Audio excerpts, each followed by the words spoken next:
Nurses serve the community in so many essential ways. In honor of National Nurses Week, I have the pleasure to introduce you to Angel McCullough, one of Trinity Health Mid-Atlantic's Chief Nursing Officers. She will highlight some of the amazing work that our nurses do across the region to provide kind and compassionate care. I'm your host, Margie Zimmerman, and this is Beyond the Stethoscope.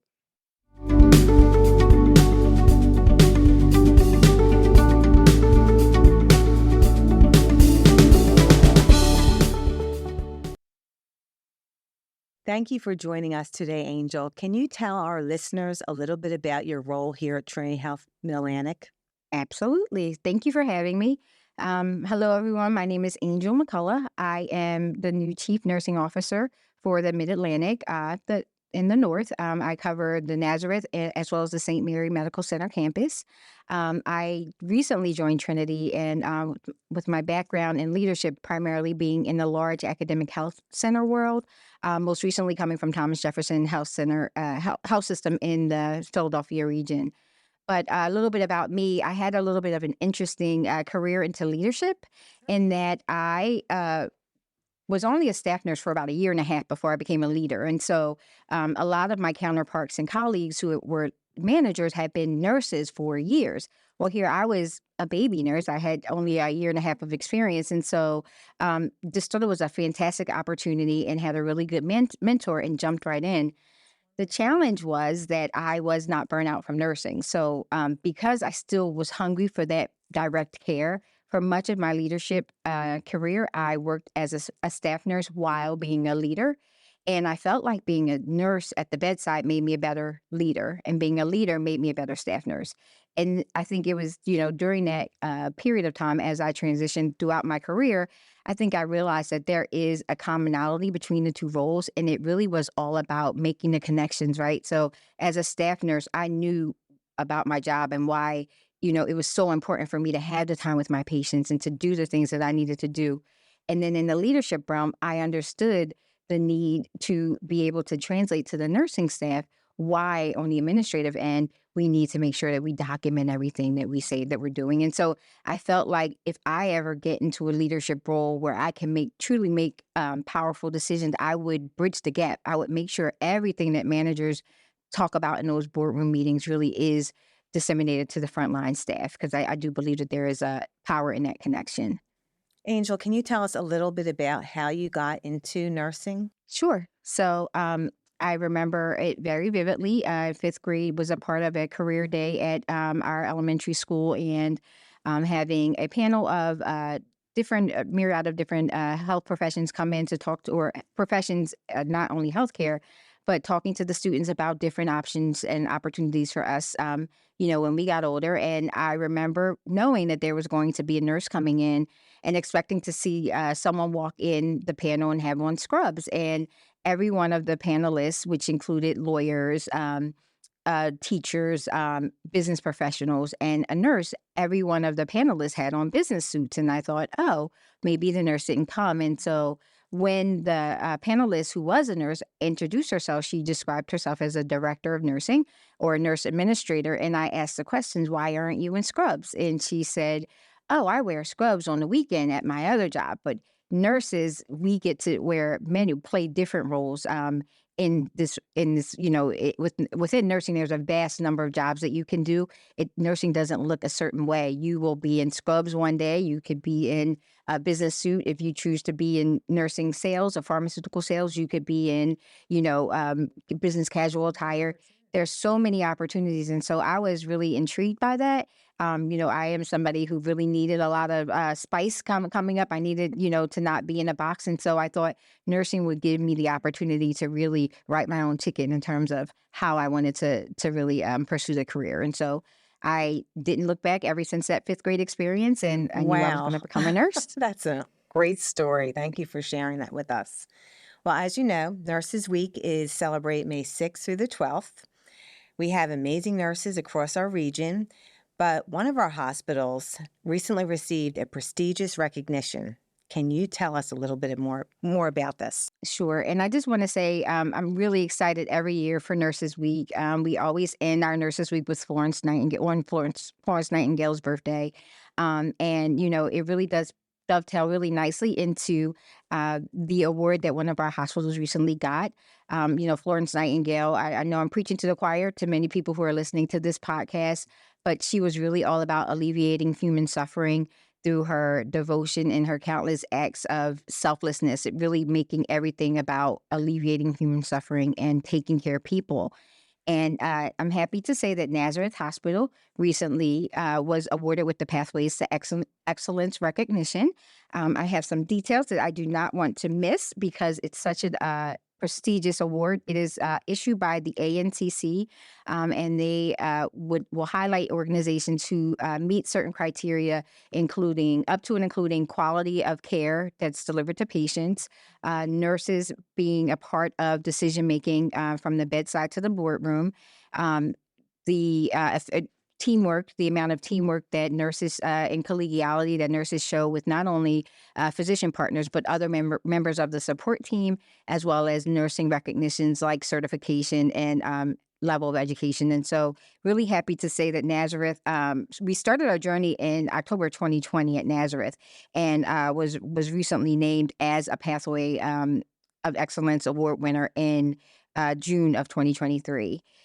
We submitted 10 documents, and the content was accepted after 2 minor revisions, which is truly, truly a huge accomplishment. Many organizations go through multiple revisions, but ours, we only had 2 minor ones. And we had over 290 nurses participate in the document writing, which is about 90% of our nursing staff at Nazareth. We're a smaller community hospital, and so 290 mostly all nurses, of them participated for in this. sure. Yes, they were able to Great. contribute to the content as well as the writing of the document. We got our official notice in November 20th of 2024. Although our document was graded in June of 2023, we got our official notice November 20th of 2024. And just recently wrapped up a week's long celebration for the nursing staff, as well as all of the team members at Nazareth. We had celebrations from Monday through Friday. So what did you do for your celebrations? Oh gosh, we had water ice day, pretzel day. We did. We had. We had the treats it basically had treats given to all of the nursing staff every day of the week for the entire week, but also some of the things invited other team members in. So we would have Cinnabons and invite other members of the team to come up and have it. Yeah. That's wonderful. What a great celebration. It was an amazing celebration, and truly, truly well-deserved by the nursing staff at Nazareth, for sure. Great. Well, Nazareth Hospital has a lot of bragging rights when it comes to nursing in the Trinity Health Mid-Atlantic area. Our nurses are often being nominated for many awards. Can you speak to some other awards that we have been nominated for at Nazareth? Sure. And, I will say that at Nazareth and across the Trinity Mid-Atlantic, North as well as the South, we have nurses that are recognized for the Daisy Award and the B Award very routinely. In the past 6 months, we've had close to 10 nominations for the Daisy Award and almost just as many as nominations for our B Award. And if you guys... What is the B Award? So the B, if you know it much about, I have to tell you about the Daisy Award to tell you about the B Award. Okay, tell us about the Daisy Awards. The Daisy Award, if you know anything about the story, it's really a powerful story of how that Daisy Award came to be. I'm not aware of that. Let me enlighten you. Love to hear that story. There was a gentleman who was suffering from a really rare disease called TTP, and it was a disease that really, an autoimmune disease that really kind of had his deterioration clinically happen very, very rapidly. And so while he was in the hospital and his family was there with him, some of the things that they noticed in addition to the technical proficiency of the staff, the blood pressure taking, the medication administration, they noticed the compassion and the empathy that the care team was actually displaying, not only to the patient, but to the family. And they started to kind of notice things about the way that the team interacted together, the way they helped one another. And, sadly, the patient passed away of his diagnosis. And the family said that they really felt that in addition to all of the technical things that the team did for their son, it was the caring and the compassion that really spoke mounds to them and really meant the world to the patient at the end of his life. And they wanted to really highlight and recognize that to keep his memory going. And so they started the Daisy Award. And really, the award was, there were many different things that happened throughout the course of his time, on the nursing units or in that particular hospital that they recognized. Like he had, as a part of his disease, he couldn't eat certain things. And so he would go days without eating because he had really painful sores in his mouth. Until one day his father came in with a Cinnabon. And, if you've ever had a Cinnabon, you smell the Cinnabon, it would make the patient really hungry. And so that was the one thing that, because it smelled so good, he actually would eat. And so as a part of his keeping his memory alive, the Daisy Foundation has partnered with Cinnabon so that typically when That's nurses are why they awarded, bring in the yes, Cinnabon. they will, when nurses are awarded the award, they are also bringing in a box of Cinnabons to keep his memory alive, but also to share with the team members. They felt that the amount of teamwork that was necessary to keep their son going at the end of his life was so essential that what better way to promote teamwork than to have calorie sharing with your friends? And so that is one of the ways that they honor him. And so it's a really, really, really A great emotional. story. Yeah, it's an emotional award. And so nurses every day of the month across the country, even in Lebanon, are honored with this award. And so happy to say that our nurses across Trinity, Mid-Atlantic, North are also receiving that same recognition on a day in the month. So How do they get nominated for the Daisy Award? Is that by the patients? How do they get nominated? So typically there is, more often than not, there is a patient or a family member nominating a nurse, but we've also opened it up to allow for staff members to nominate their colleague when they're Great. displaying those attributes of a Daisy nurse. And again, it's not about this award is really about the caring and the compassion and the empathy. So nurses really going above and beyond to show that humanism. So if a colleague sees another colleague doing those things, then they're also able to nominate their colleague. And so kind of as we've gone on, we recognize, well, this award was really about nursing, but nurses don't show up to the bedside alone. So how do we also, carry that same tradition and that same theme and honor those same attributes in other colleagues and members of the team? And so hence the B Award was designed, and that is really to highlight the same qualities and characteristics that are seen in those Daisy Award nurses in a support services member. And so our mantra that we use is that without bees there would be no daisies. And so without the members of the support team really helping Great and working story. together, there would really be nurses would not be able to do the things that they do. And so it was an amazing, just the appreciation and the gratitude of the team members to be also able to be recognized has done so much for our teamwork and our, collegiality within the organization. So it served many different purposes. Oh, that's wonderful. Thank you for sharing that Of course. information with us. I was not aware of that. That's a beautiful story. So thank you for sharing that. Nursing is a very lucrative field. You mentioned your background in nursing. What advice would you give to someone that's thinking about nursing or someone that is just starting out in their nursing career? Gosh, that is a great question.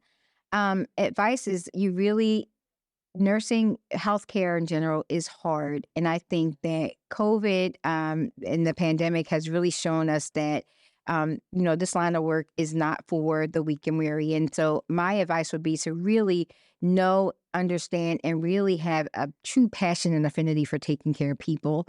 Getting into this profession for the right reasons is going to be what will allow you to be sustainable in the industry. I kind of categorize my life as AC and BC after COVID and before COVID. I think that I would have given that same advice BC and AC, but I really would say after having lived through a pandemic, a once in a lifetime, what should be once in I a hope so. lifetime phenomenon, I would say that what we really truly need to make sure that we keep alive is the spirit of comparing and compassion and empathy. And I think that that comes from a place of really wanting to care for people, wanting to do the right thing for people. Sometimes we see them at their worst possible moments, in their most vulnerable states.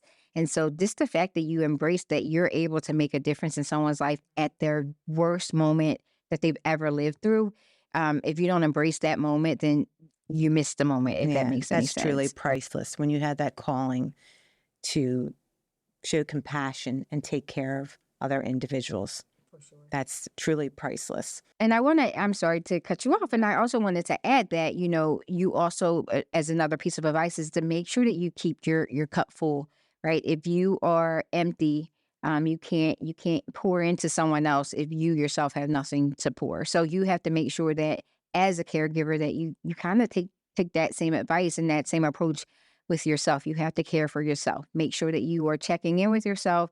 You know when you are at overload and you're empty and need to refuel and refill, because I think that also is what's going to keep our caregivers sustained throughout Not getting generations burned to out. come, for Mhm. sure. That's great advice, Angel. Now, can you tell us some great advice that you have received throughout your career from some of your mentors Yes, that have helped you? for sure. I would say some of the best advice. One of the I would say the best. And now this is must be some really good advice. If I can say it's the best advice that I've gotten from someone is someone who told me to be where you're at. When you are a healthcare professional, sometimes it's very hard to turn it off, right? Like you connect with patients, you bond with them, and you sometimes tend to take them home with you, right? Or you're thinking about all of the things, all of the sad, the triumphs or people that you've lost. Yes. And so it's a bit of heroism in that you take your patients home with you. But then the people who love you and fill your cup up, they need you too. And so, the advice from a mentor was be where you're at. When you are at work, be at work. Be present. Be present for your team. Be present for your patients. Be present for the colleagues in the environment. And when you're home, be where you're at. Be present for your family. And I think if you really, people talk a lot about work life balance, but there really isn't a balance, right? Sometimes you have to be, a little bit more home more, and sometimes you have to be at work more. But really, just being where you're at has been the best advice that I think someone has given me. And I think I try to live that. And as I, have advanced to different roles throughout my career, I've tried to just kind of hang on to that advice. That's great advice for everyone. We should all take that advice. Well, thank you so much for joining us today, Angel. And a special thank you to all the nurses that provide kind and compassionate care to all of our patients throughout the region.